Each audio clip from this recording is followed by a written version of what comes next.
والصلاة والسلام على رسول الله وعلى آله وصحبه أجمعين إلى يوم الدين. أما بعد،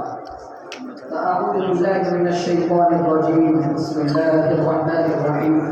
هو الذي أرسل رسوله بالهدى ودين الحق ليظهره على الدين كله وكفى بالله شهيدا.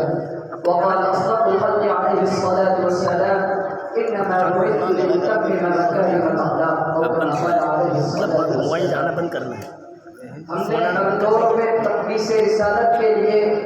ہم نے ہر دور میں تقدیس رسالت کے لیے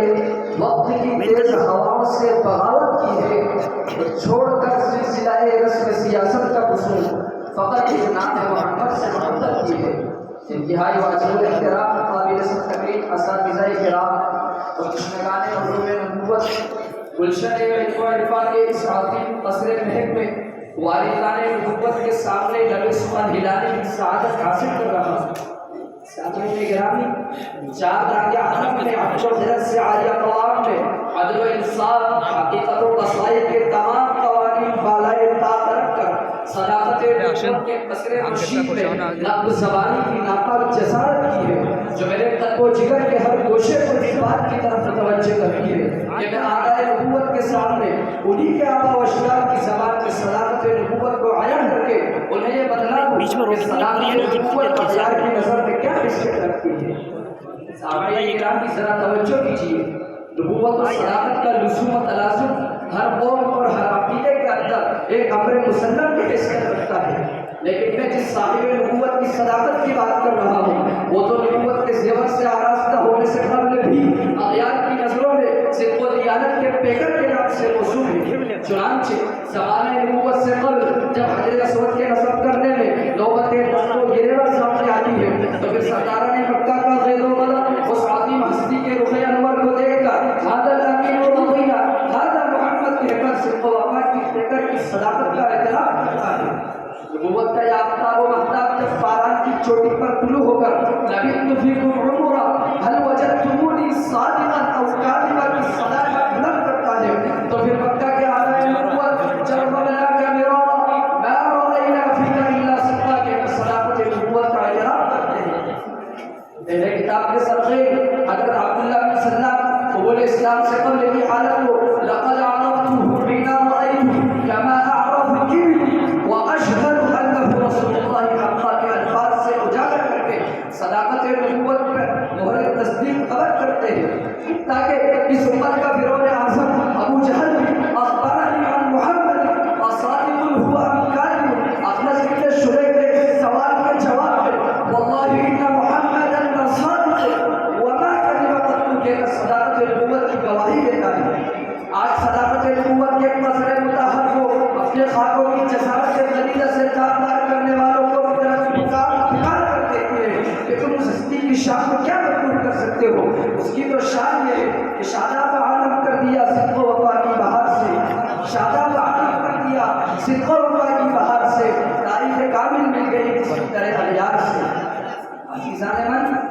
آج یوم تعصب و عناد کا پروپیگنڈا جہاں کی امور اللہ کی تقدیر میں کوشاں و مگر نظر آتا ہے وہاں قدرت الہی واللہ متم نورہ کی تقدیر میں کار فرما نظر آتی ہے. ان شاعریہ کا وہ دفتر کی عملی تصویر روح کے عالم پر آیا نظر آتی ہے. جی ہاں، عرب کی بکھی ہوئی قوم کو فألف بین قلوبکم فاصبحتم بنعمتہ اخوانا کی لڑی میں پرو کر انہیں کسانی قوت و طاقت فراہم کرنا صداقت نبوت کی وہ عظیم مثال ہے جسے اغیار کا قلم بھی زینت اوقات بنانے پر مجبور ہو جاتا ہے. چنانچہ ایک مشہور مستشرق ایڈورڈ جی براؤن اپنی کتاب تربیت میڈیسن میں صداقت نبوت کا اعتراف کرتے ہوئے لکھتا ہے کہ محمد صلی اللہ علیہ وسلم کا سب سے بڑا معجزہ یہ تھا کہ آپ نے لڑنے اور ایک دوسرے سے خصومت رکھنے والے قبیلے میں مذہبی و معاشرتی یکرنگی و یکجہتی پیدا کر دی جس سے ان کا نسل ایک ہو کر رہ گیا. آج کوئی بھی اپنی کتاب سیویلائزیشن اور بڑا علم میں لکھتا ہے کہ محمد صلی اللہ علیہ وسلم نے دین اسلام کے ذریعے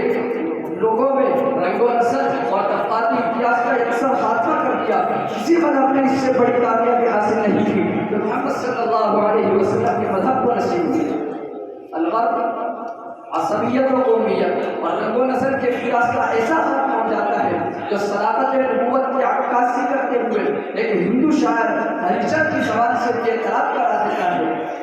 کس نے ذروں کو اٹھایا اور صحرا کر دیا،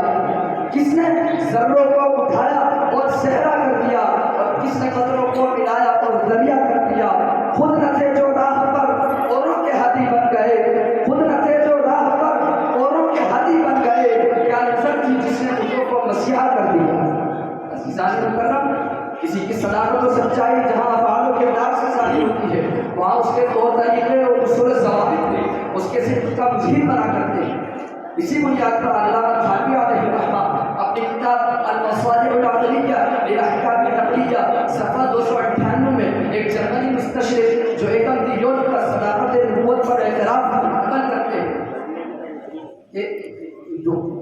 دین اسلام کے اصول و قواعد کو اگر بنظر غالب مطالعہ کیا جائے تو یہ حقیقت روز روشن کی طرح ظاہر ہو جاتی ہے کہ موجودہ مسلمان ان کی پابندی سے کوسر ہوئے ہیں۔ اگر مسلمانوں میں کوئی پردہ غیب سے شہود میں آئے جو ان کو اسلام کے اصلی اور صحیح مرکز پر لے آئے تو اس میں کلام نہیں کہ ان کی نبوت کا پورا اقتدار آسمان تک جا پہنچے۔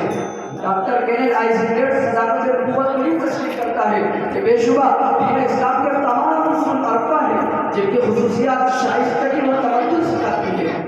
سامعین عظیم پاک، ناموس رسالت پر چشمے پر اٹھانے والوں کو یہ باور کرانا ہے کہ اس نبی کا امتی چوری کا ارتکاب کر سکتا ہے، زنا کا ارتکاب کر سکتا ہے، راہزنی کا مرتکب ہو سکتا ہے، شراب کے گناہ میں ملوث ہو سکتا ہے، لیکن یاد رکھیے کہ ناموس رسالت کی خاطر اس نبی کا امتی اپنی گردن کٹا بھی سکتا ہے اور گردن کاٹ بھی سکتا ہے، لیکن اپنے نبی کی حرمت پر آنچ نہیں آنے دے سکتا، جس کی شان میں ایک ہندو شاعر سیتا پات بھی کہہ اٹھتا ہے کہ سچ ہے تیرے اخبار کا سانی نہ ملا، سچ ہے